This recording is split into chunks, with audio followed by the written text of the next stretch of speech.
وتلامنتين أصحابتك سو دوادا برامجكينا 1 by 1 oo nugu soo qaadano wararka iyo warbixinada ugu dambeeyay waxaan eegi doonaa wararka ugu dambeeyay ee kubadda cagta sidoo kale wararka ka soo kordhay suuqa kala iibsiga ciyaartoyda haddii aad gashid muuqaalka fadlan like saar subscribe na dheh channelka si aad ula socotid muuqaalada dambe ugu horreyntii haddaynu eegno kooxda Chelsea ayaa ku biirtay kooxaha tartanka ugu jira ciyaartoyga khadka daafaca uga ciyaara xulka qaranka Croatia iyo sidoo kale kooxda ka dhisan wadanka Jarmalka ee RB Leipzig kaasoo ah ciyaartoyga Gvardiol oo khadka daafaca uga ciyaara kooxda RB Leipzig oo jiray 20 sano ayaa waxa uu kamid yahay ciyaartoyga ama waxa uu kamid yahay ciyaartoyda ay kooxda tartanka ugu jiraan kooxaha ugu waaweyn qaaradda Yurub haddii ay noqoto kooxaha ka ciyaara horyaalka Ingiriiska iyo sidoo kale kooxaha ka ciyaara horyaalada kale haddaba waxaa jiray in kooxaha ka ciyaara horyaalka Ingiriisku ay hayeen kooxaha aadka u doonayay ciyaartoygan sidoo kale waxaa jirtay ciyaartoygan kadib markii uu koob adduun aad u fiican la soo bandhigay xulkiisa qaranka Croatia sidoo kalena ku hogaamiyay ama uu kamid ahaa ciyaartoyda ku hogaamiyay xulka qaranka Croatia inay gaadhaan ama ka galaan kaalin saddexaad koobka adduunka ee sanadda 2022 ka dhacay wadanka Qatar ciyaartoygan waxa uu arrinka ka yeelay inay isha ku hayaan kooxaha ugu waaweyn qaaradda Yurub haddaba markii hore waxaa jirtay ama xagaaga hore in kooxda Chelsea ay isku diyaarinaysay ciyaartoygan sidoo kalena ay qorsheynaysay inay dalab ka gudbiyaan kaasoo lagu qiyaasay dalabkii inuu yahay 35 milyan oo euro balse kooxda RB Leipzig ayaa dalabka diiday sidoo kale kooxda Chelsea ayaa isku dayay doonta kadib markii uu dhamaaday xilli ciyaareedkan ama bisha 6aad ee sanadda 2023 in ciyaartoygan ay dalab kale ka gudbin doonaan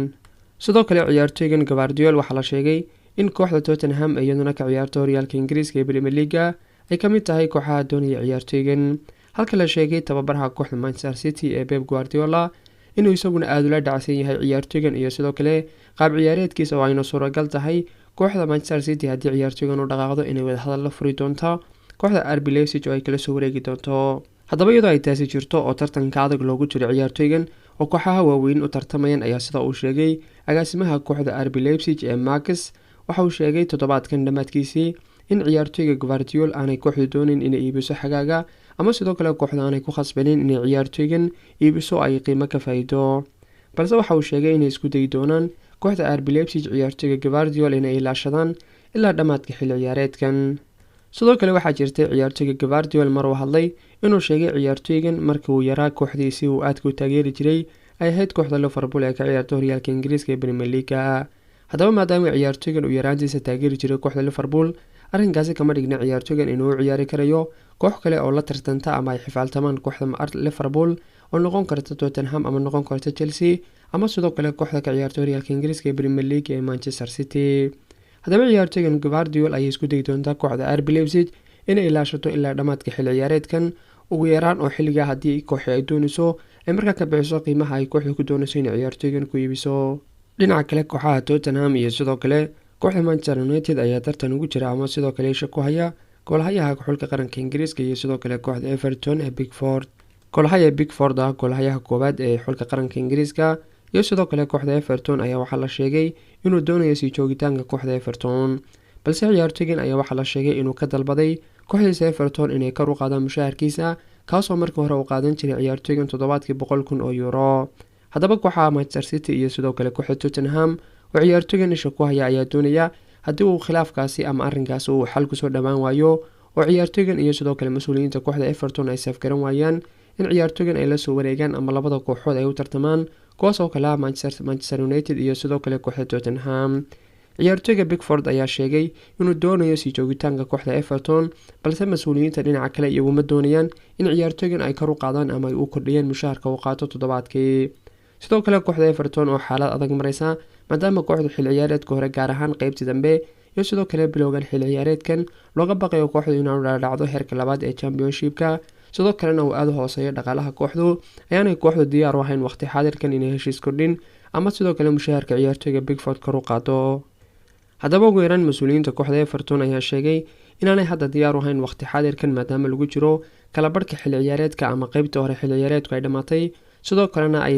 bilaamatay hadda qaybtii dambe ee xilli ciyaareedkan lana filayo inuu dhammaan doono bisha 6aad aan ilaa waqti xaadirkan diyaar u ahayn oo ay suuragal tahay marka uu dhamaado xilli ciyaareedku haddii kooxda Everton ay si awoodo inay sii joogto horyaalka Ingiriiska ee Premier League ama kooxda ay u dhaadhacdo heerka labaad ee Championship-ka maadaama labaduba ay suuragal tahay oo kooxdani ay xilli ciyaareedka horeba kulamada ugu dambeeyay dalqii kaga badbaaday inay u dhaadhacdo heerka labaad ee Championship-ka sidoo kale kooxda Arsenal ayaa ku biirtay kooxda Manchester United tartanka ay ku jirtay ciyaartoyga iyo sidoo kale weeraryahanka kooxda Barcelona ee Memphis Depay. kooxda Arsenal ayaa sida la sheegay ku biirtay kooxda Manchester United si ay tartan ugu galaan lasoo wareegida ciyaartoyga Memphis Depay ee lasoo wareegeen bisha January. ciyaartoygan Memphis Depay oo jiray 28 sano ayaa waxa uu dhamaanaya heshiiska uu kula jiro kooxda Barcelona xagaaga sanada 2023 ama dhamaadka xilli ciyaareedkan.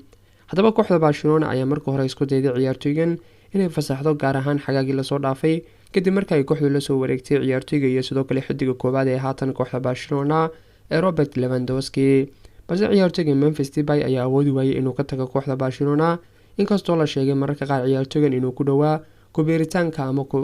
biiritaanka kooxda Juventus. haddaba ciyaartoyga Memphis Depay ayaa hadda waxaa la sheegay inay doonayaan kooxda Arsenal kuwaasoo doonaya ciyaartoyga Memphis Depay inuu buuxiyo inuu bedel u noqdo ciyaartoyga Gabriel Jesus sidoo kalena xidigii koowaad ee kooxda Arsenal kaasoo la filayo inuu dhaawac kaga maqnaan doono kooxda ilaa bisha labaad. sidoo kale kooxda Manchester United oo iyaguna tartan ugu jira ama baadi goob daran ugu jira ciyaartoygii buuxin lahaa booska uga baxay ciyaartoyga Cristiano Ronaldo ayaa la sheegay iyaguna inay doonayaan ciyaartoygan.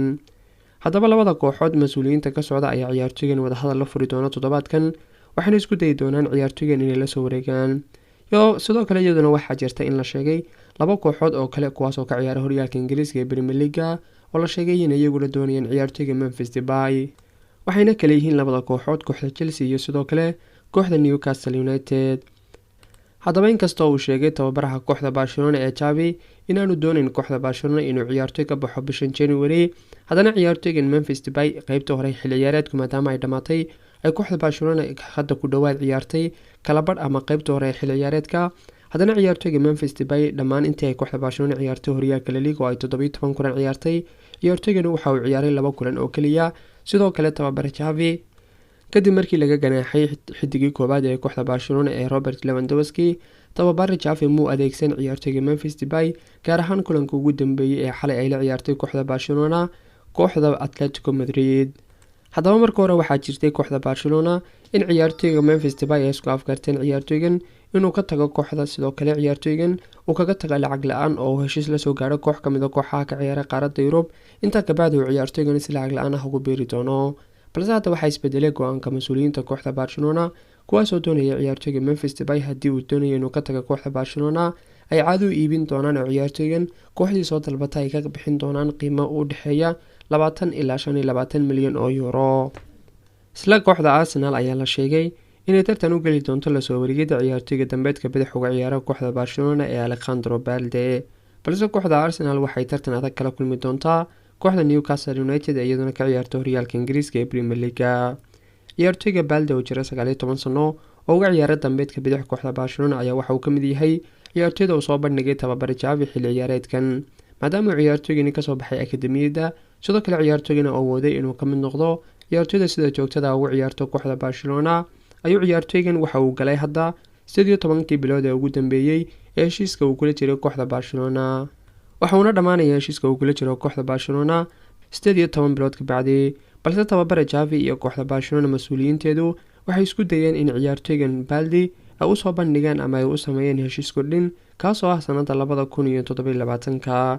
balse maadaama uu dhaqaalaha kooxda Barcelona uu aad u hooseeyo, mas-uuliyiinta kooxda Barcelona waxay dib u dhigi doonaan heshiis kordhinta ay u sameynayaan ciyaartoyga Alejandro Balde. haddaba sida ay sheegeen qaar ka mid ah warbaahinta ka agdhow kooxda Barcelona waxay kooxdu doonaysaa inay meel ku hubsato mustaqbalka daayarka kooxda Barcelona. balse kooxda Arsenal ayaa arrinka hesha ku haysaa oo doonaysa ciyaartoygan inay lasoo wareegto haddii aan isku afgaran kooxda Barcelona iyo sidoo kale ciyaartoygu waxa heshiis kordhin ah. sidoo kale ciyaartoygan uu kusii dhawaanayo muddadii uu dhammaanayay heshiiska uu kula jiro kooxda Barcelona. balse kooxda Arsenal maadaama ciyaartoygan hesha ku hayso waxay tartan kala kulmi doontaa kooxda Newcastle United kuwaasoo iyaga laftoodu la sheegay ciyaartoygan inay isha ku hayaan. sidoo kale maadaama kooxda ay samaysay mashruuc cusub waxay isku dayi doontaa inay lasoo wareegto ciyaartoy daayar ah kuwaasoo u shaqayn karaya ama ka mid noqon karaya ciyaartoyda hogaaminaya mustaqbalka kooxda Newcastle United sanadaha soo socda. ugu dambeyntii waxaa si rasmi ah loo shaaciyay inay mar kale kulmi doonaan xidigaha Cristiano Ronaldo iyo sidoo kale Lionel Messi. oo kooxda PSG ayaa waxay tagi doontaa ama ay booqan doontaa wadanka Sacuudiga 19 bisha January waxayna kulan saaxiibtinimo la ciyaari doontaa 12 ciyaartoy ee ugu fiican ee laga soo doortay kooxaha kale Al Hilal iyo sidoo kale Al Nassr, taasoo macnaheedu yahay ciyaartoyda Cristiano Ronaldo iyo sidoo kale Lionel Messi in markii ugu dambeysay ay waayahooda ciyaareed wada ciyaaraan. oo kooxda PSG ayaa la ciyaari doonta kooxda ka ciyaarta ama labada kooxood ee ka kala ciyaara horyaalka Sacuudiga, kuwaas oo kale Al Hilal iyo sidoo kale kooxda Al Nassr. oo labada kooxood ee Hilal iyo Al Nassr, maadaama kooxda Al Nassr ay tahay ciyaartoy Cristiano Ronaldo kooxda uu ciyaaro, waxaa la filayaa in ciyaartoy laga soo dooran doono. sidoo kale dhinaca kale kooxda Hilal iyaduna ka ciyaarto horyaalka wadanka Sacuudiga, iyagana waxaa laga soo dooran doonaa qaybta kale, taasoo macnaheedu yahay in kooxaha ama 12 ciyaartoy ee labadan kooxood ugu fiican ay ka hor imaan doonaan ama kulan saaxiibtinimo ay la ciyaari doonaan 19 bisha January kooxda PSG, taasoo u ciyaaro ciyaartoyga Lionel Messi. ugu dambeyntiina kulamada ugu muhiimsan ee maanta la ciyaari doono horyaalka wadanka Spain ee La Liga, kooxda Athletic Bilbao ayaa waxay martigelin doontaa kooxda Osasuna, halka koobka FA Cup-ka wadanka Ingiriiskana ay kooxda Arsenal booqan doonto garoonka kooxda Oxford United.